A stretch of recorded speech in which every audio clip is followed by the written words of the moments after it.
Welcome back to the third episode of Weediya. Thank you very much for all your support. We began our journey last year as a nation under the stewardship of Prime Minister Narendra Modi. 14 months have elapsed since then.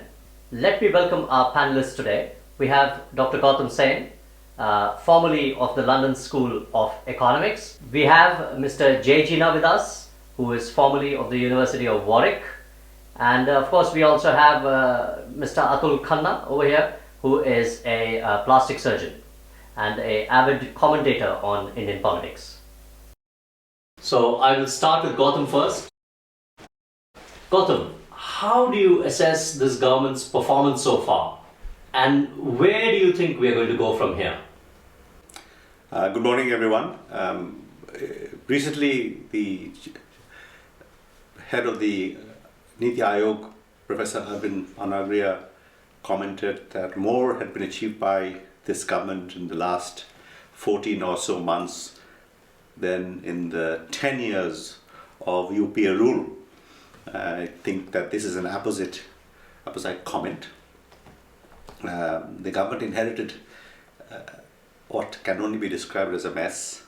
The economy was in crisis. There was lack of confidence.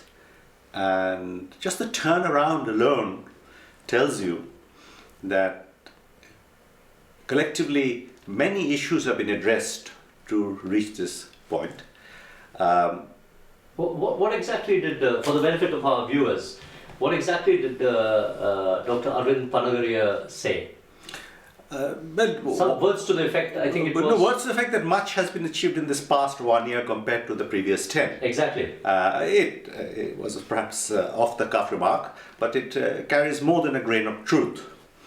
Of the many things that have happened, and individually they may not immediately strike you as significant, but put together, all of these many policy measures adopted by the government have brought us to this current moment of optimism, increasing investment, inflows of funds from abroad.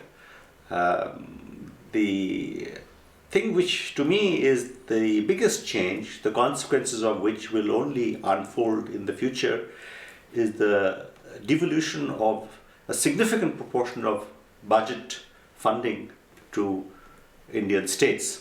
This really required an enormous sense of confidence about the future of India, and also a trust in the people across the country to manage their own affairs.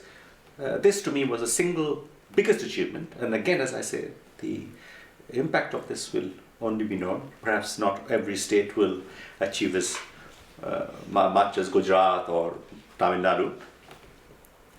Then we also had people perhaps have begun to forget the important railway budget.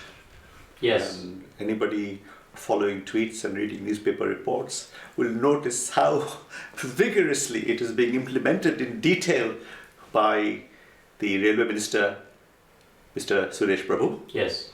The railways will be a lead sector in changing the Indian economy, just as the road network began by NDA 1 under Vajpayee had a big impact on the Indian economy.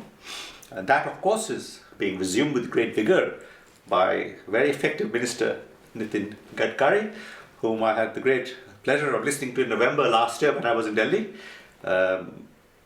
telling us exactly what he planned to do. And really, I found it quite exciting to hear his enthusiasm and his attention to detail. So these are two, just off the cuff.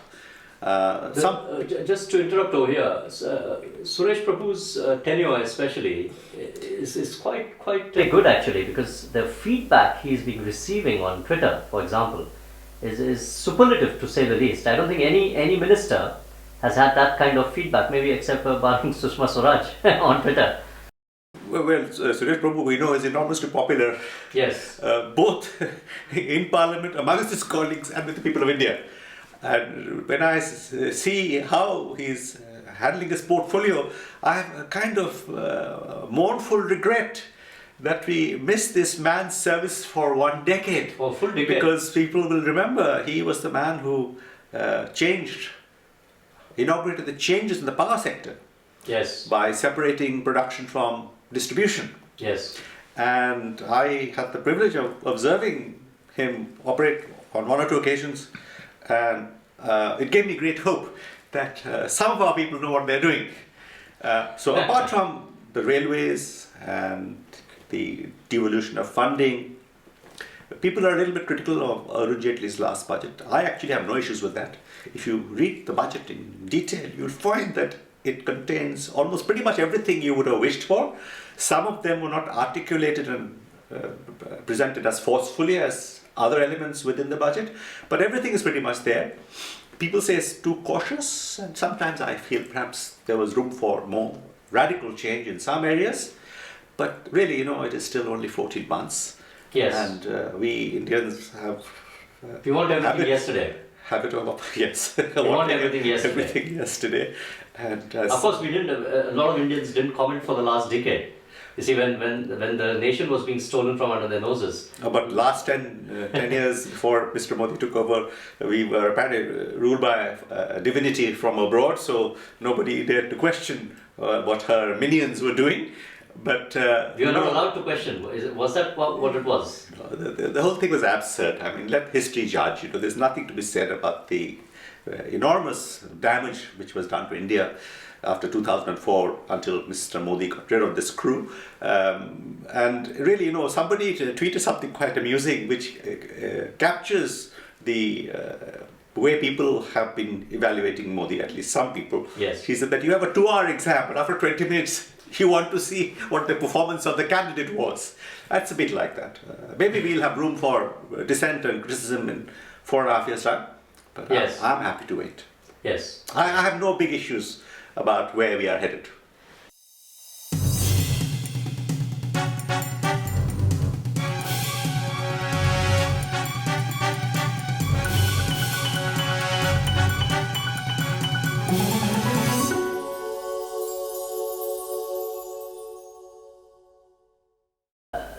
Before I come to you, Gautam, there's a short interview I recorded with Ramya Murthy from Bangalore, who is one of India's young voters and a keen and avid follower of Indian politics.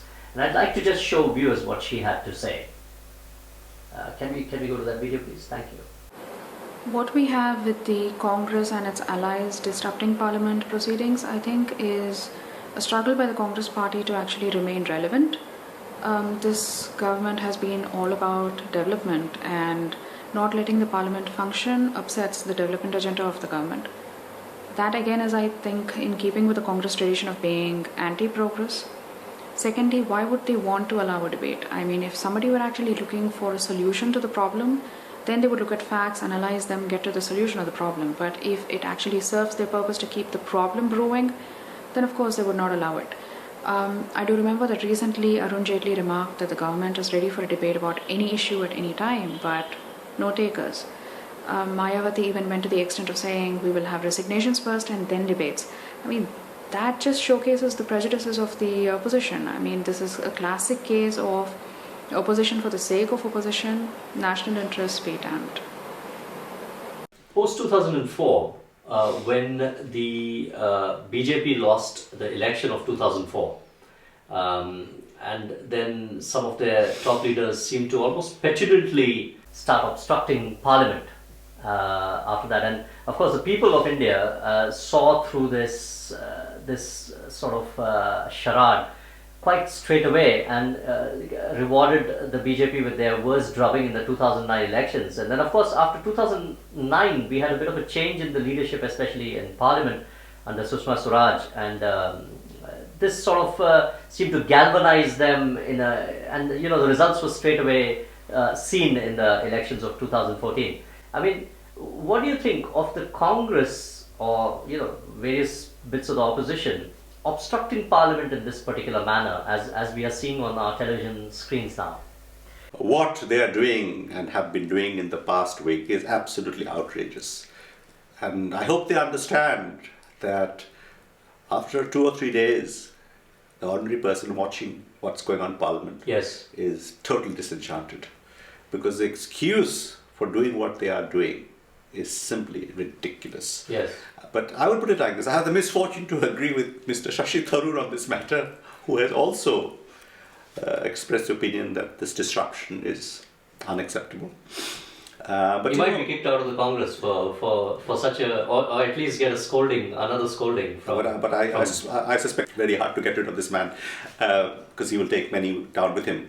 But I would like to look at this as a wider perspective. But let me say first that the disruption for which the BJP, the NDA members were responsible after 2004 was grievously misjudged and misconceived and cannot be defended. And I hope with what has transpired in the last few days, they have now understood that this is totally disruptive of the governance of the country and really is shameful.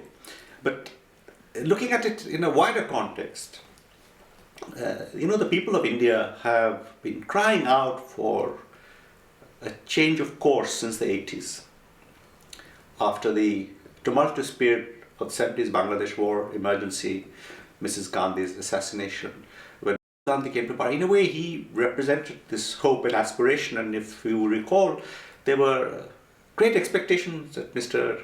Rajiv Gandhi would initiate radical change. Yeah. Unfortunately, in the end, he failed. He was unable to carry forward the agenda with which he began his tenure. But it's not that nothing happened, but it was not enough. There were things which he did start, including India's supercomputer, which was a task that he imposed on Indian scientists, and they delivered.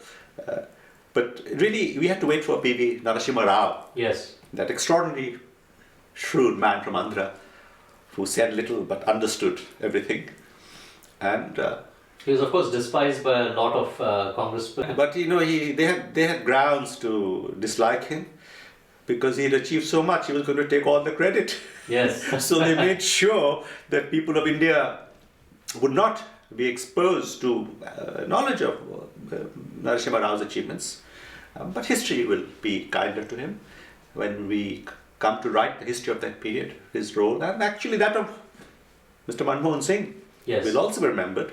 And then we had a period of Mandalization and chaos, which was brought in by VP Singh. This was just politics and not governance, which is the great bane of India, politics always in the ascendant.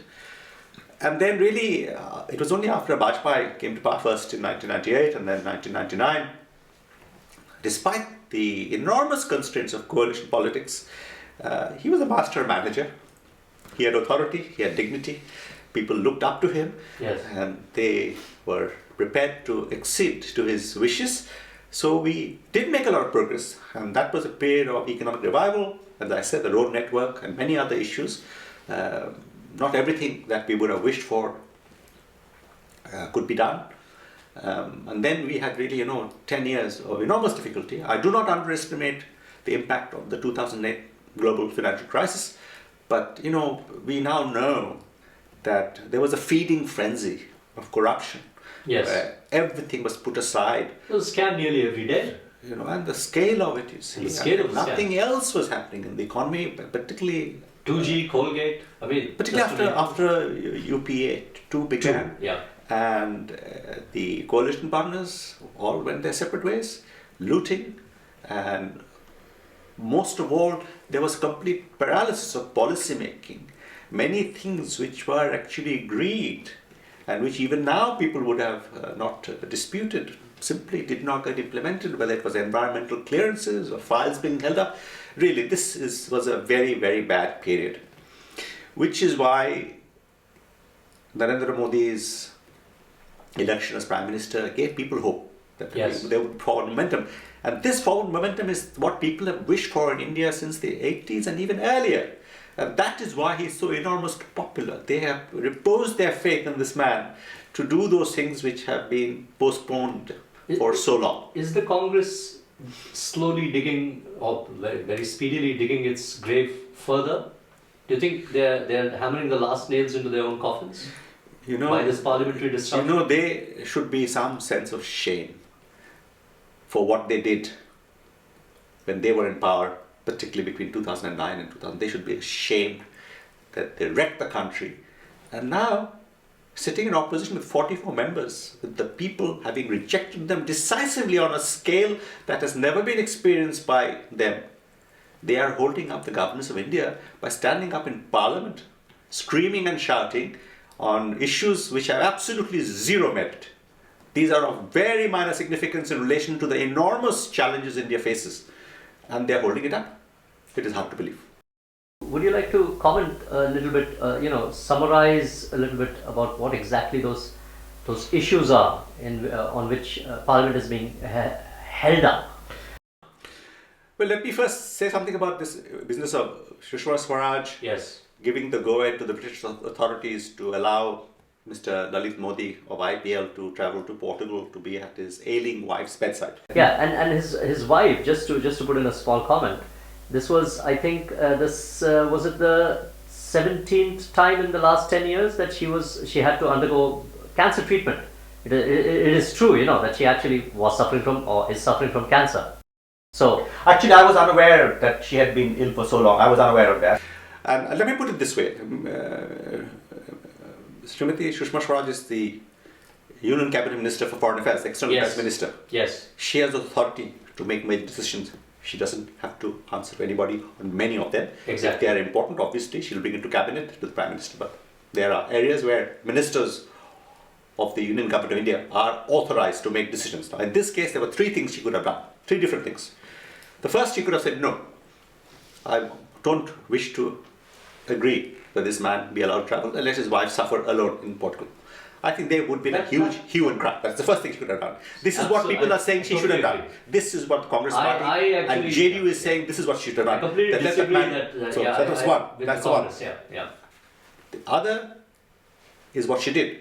Yes. As minister, she accepted other things. We have no objection. That's all she said. We have no objection. Let him go.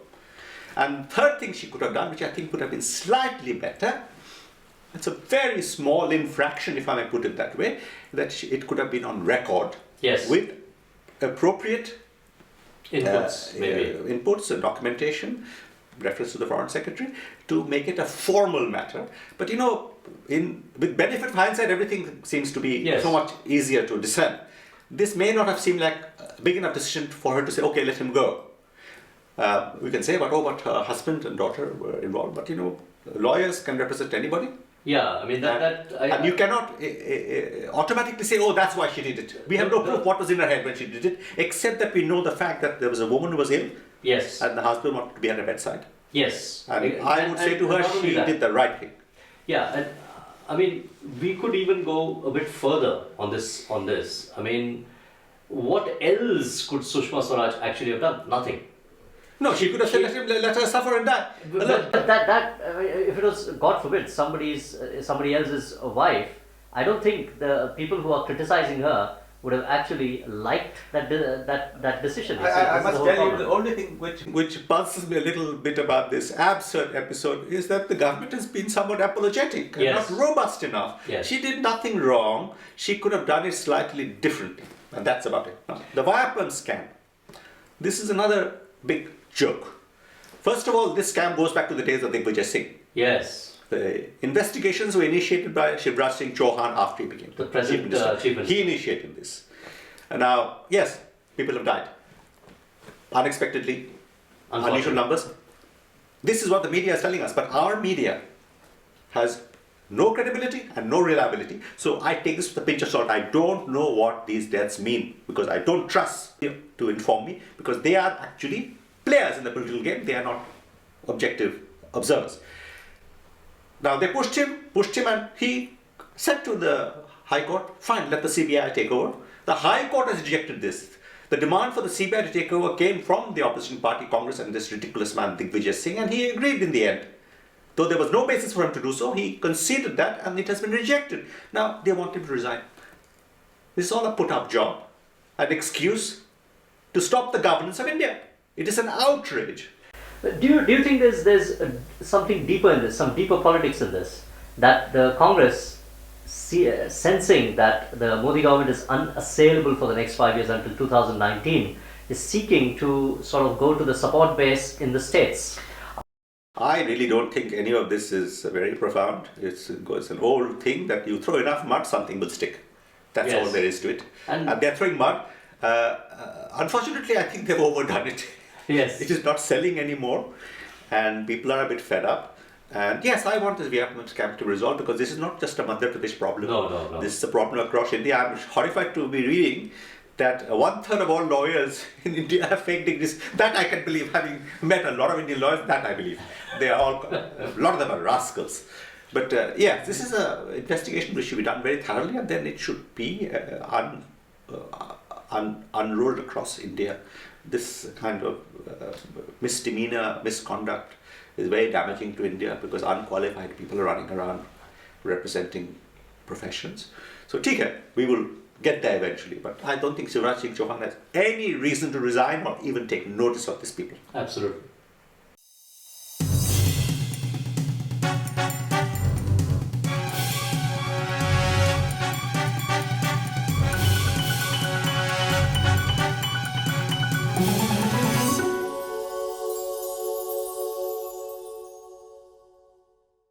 Welcome back. In this segment of Weediya, we'll be talking a little bit about brand Modi and its impact. Jayjina, let me address this question to you. What do you think has been the impact of brand Modi abroad? And as a supplementary question, what I would like to also ask is, how do you see his visit to the United Kingdom in November? How do you see that panning out? Well, Mr. Modi's impact can be seen by the visits that he has made around the world in the last 12 months. He started off with a major visit to Japan, and he's just recently finished his visit to the Central Asian states. And in each visit, you see a pattern emerging. And that pattern really has a number of common features. One is, most significantly, actually elevating the status of the Indian. Right? So he is actually representing 1.2 billion people of this planet in a way which has not been done, at least in living memory. Yes. He's really projected the luster and shine, and that comes through in a number of ways. In the way in which he's interacting not just with the Indian diaspora, but also with political leaders and with others that he's meeting in these countries. And he's built up and re-established relationships that were stagnated over the last decade or so. He has also re-established relationships with some noisy neighbors, which we've always had problems with. The fact that at his inauguration there were people from the neighborhood who came along to participate in what was a show of people power, of democracy, was a big virtue. You look at the US President's visit at Republic Day, that's another example of how India has been projected. So not only has the show been there, but there's also substance behind it. The deals that he has struck, for example, on uranium and nuclear reactors with various countries, some of the deals that are in the process of being finalized with Iran in the matter of oil. These are just a couple of examples which illustrate that there is a massive momentum that he's carrying. And of course, the Make in India message is being heard loud and clear by so many countries, and that's going to be a huge impact on India, not just initially in terms of, if you like, reducing the import challenges that India faces by having import substitution, but also provide the avenue for using local resources. And there's a high pool of technologically literate resources which can contribute to technological innovation and development of the economy from the ground up in areas that India does not currently have any big presence in. We're strong in IT. One second. So I'll just get in Gautam over here for a second. Gautam, would you like to add something to that? Well, I will preface my remark by saying I'm a specialist in this field of international relations, international economy, having taught this subject for almost a quarter of a century. And I must say, Narendra Modi's performance abroad is just awesome. I think there has hardly been a leader of any country who has embarked on such an ambitious program of engagement with the outside world. And I agree with Jay that he has raised the morale of Indians abroad and in India with the way he has carried himself. But actually there is something much more specific and mundane we need to record. There have been some critics saying, oh, what's he doing abroad so much? But India's economy is a significant international dimension. 42% of the Indian GDP is in so-called trade in goods. It's almost half. Yes. Much more than agriculture. So the outside world is very important for the Indian economy. And he has engaged in a very purposive and calculated manner. If you look at the way he has selected the countries, where he has gone, for what reasons, it takes your breath away. If he had been somebody other than Narendra Modi, he would have been nominated for the Nobel Prize for just his achievement in Bangladesh. Yes. Settling in one fell swoop this incredibly tricky issue of the border adjustment, which had proved very difficult in the past, and the river water sharing Tista, getting the impossible Chief Minister of West Bengal who vetoed it last time to accompany him. This required some considerable skill, and for that alone one has to take one's hat off to him. Yeah. So let me get our final panel member over here, Dr. Atul Khanna. Atul, I just wanted to ask you, as a layperson, how do you view the performance of the Narendra Modi government? The government has done a great deal, assessing the targets that they wanted to achieve, assessing their aspirations, ambitions. It does seem that they are on track. And one gets the impression that Narendra Modi is extremely energetic, works extremely hard, and does have overall a very good team with him that achieves everything. The problem is trying to establish reality in when we actually have an information superhighway, is that one feels that the media has put these sort of roadblocks on this information superhighway. And although Do you think that the media is actually spinning this so badly, especially the English language electronic media, is trying to make sure that this good news about Narendra Modi doesn't actually reach? That does seem to be the problem. And I have to constantly refer, as I have an interest, to Facebook, to social media, to establish what exactly is going on. Because one gets the feeling that these roadblocks on the information superhighway, where the main media seems to get only selected bits of information out and then allows it to stagnate, and then in some bizarre fashion churn this information with their somewhat bizarre, talk. Spin, exactly. I mean, you are so kind to allow me to speak for a certain period of time, whereas when you have this bizarre setup where you have one anchor person and about 7-8 people surrounding him, and they're all shouting and nothing comes out. Exactly, yes. And at the end of that, you're sort of somewhat confused as to where are we actually going? Is this government really good? And one does develop this sort of self-doubt as to what is actually happening here.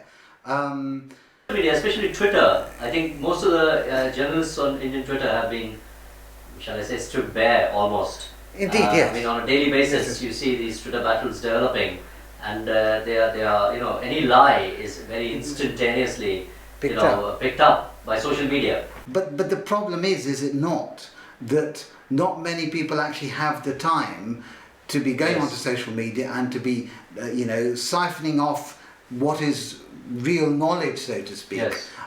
One sits on a settee and looks lazily, and one sees screaming individuals. A journalist interviewed by a panel of journalists, and when the time comes, all of them possibly prostitutes. May very well be. Again, the definition of a prostitute. And when there is somebody sensible trying to give his opinion and tries to show a degree of decorum, is not actually given the opportunity to speak. And when that person comes up with something sensible, almost immediately cut by the anchor, to say, well, we actually have to move on to somebody else. So the real truth is buried somewhere, and there's this churning of stagnant, misinformation that comes out with some bizarre sewage, yes, indeed. So I think that's where the problem is, that I feel that, for an armchair viewer of Indian politics, I think that the government has got to have, some sort of way of, demonstrating some sort of media presence. Some sort of media presence. I think. Thank you very much. On that note, that's all we actually have time for this week on Media. Thank you very much for your continuing support. As you know, we are available on WhatsApp, we are available on various other social medias, Twitter and Facebook are just two of them. And we are going to virtually every university now in approximately 8 states. Thank you very much. We'll see you again next month. Thanks.